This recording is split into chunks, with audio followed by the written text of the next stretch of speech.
Thank you for tuning in to the Law Nation Film Session as we take a deeper look at Byron Jones versus my guy, Michael Gallup. This is not who won, who lost, but we're going to look at the technical aspect of this particular play. We're going to see who pretty much from this angle got open and this sort of thing. Now, a good off the release, good give and go, and the ball was overthrown. But let's break this play down. Now, look at the technique off this line too as well. He's going to give him a give. He's already shaking. He got his smaller frame, making sure that his target area is small. And at this point, Byron Jones was not ready at all, and he missed the jab. And he actually backpedaling off his stance. To me, at this point, all Michael Gallup have to do is just shoot his arm out right now, and he would knock him off his stance. Look at his leverage. Look at his anchor point. Remember, football is about leverage, and at this point as well, he just don't have it. He just doesn't have it at all. And if you guys are going to jam off the line, jam. If you passive, you will get passed on. That's how I look at it. And give him a give and go. He's really not able to understand what Michael Gallup is trying to do in this point.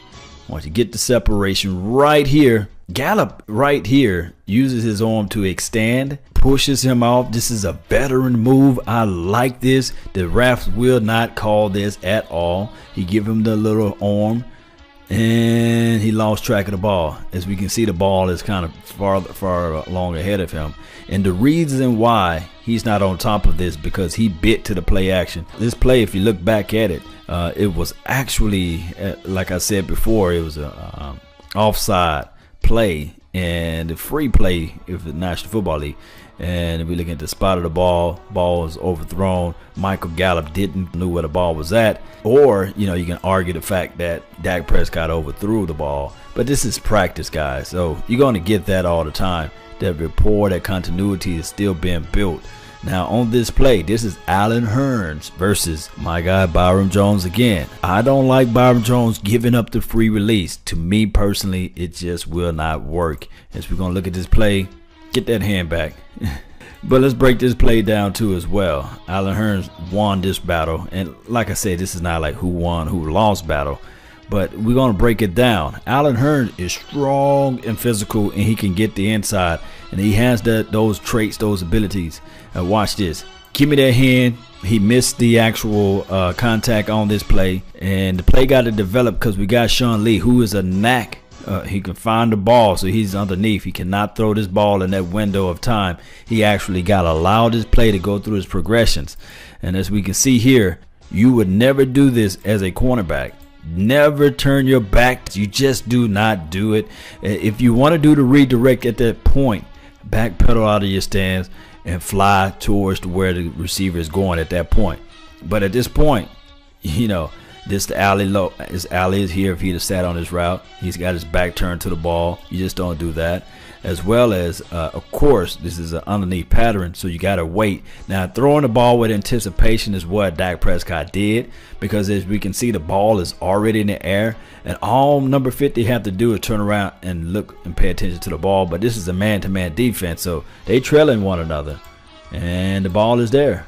This is what, quick 10, maybe 12 yards off this play.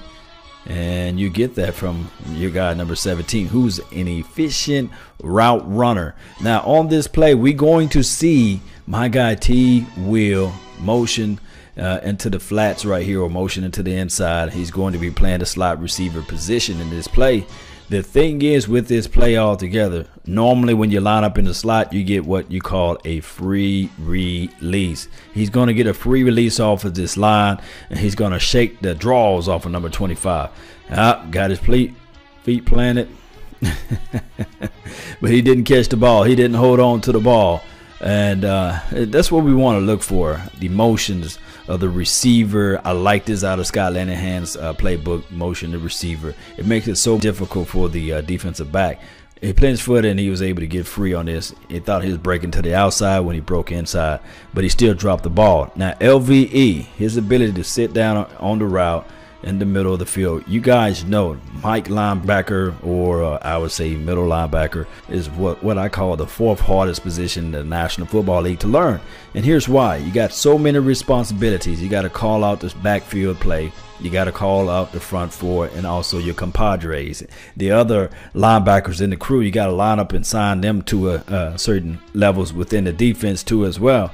Off of this play, you want to have good hips. You want to be able to backpedal. And this is what Jalen Smith was not able to do last year. He was not able to backpedal all of his stance. And keep your eyes down towards the quarterback. Especially when you're playing against a running quarterback. You got to spy on the quarterback, right? Sit down, get small right here. As we see my guy LVE get small, capture the space, it's picked off. That's a pick six right here. I do know that this is preseason and also training camp, and so it's a lot of vanilla. You can see some plays form together. You can see how they line up in the sign. I really like the Michael Gallup kid. You guys know I love him. You know he's one of my pet cats. And also the number 17. Alan Hurns, strong, physical guy.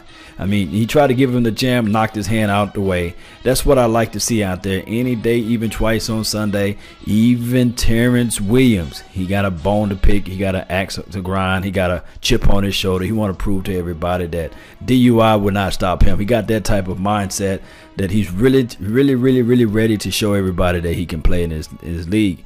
Now, as far as LVE, it's going to take a while. Maybe they're using him as a possible guy that can fill in the gaps for Sean Lee. You guys know how they go. Sean Lee playing 16 weeks would be remarkable. But now that if he goes down, you got number 55 out there who's learning and growing each and every day.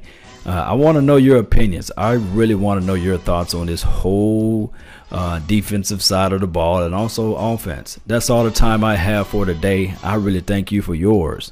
And remember, you're listening to nothing but the best. Salute. I'm out. Peace.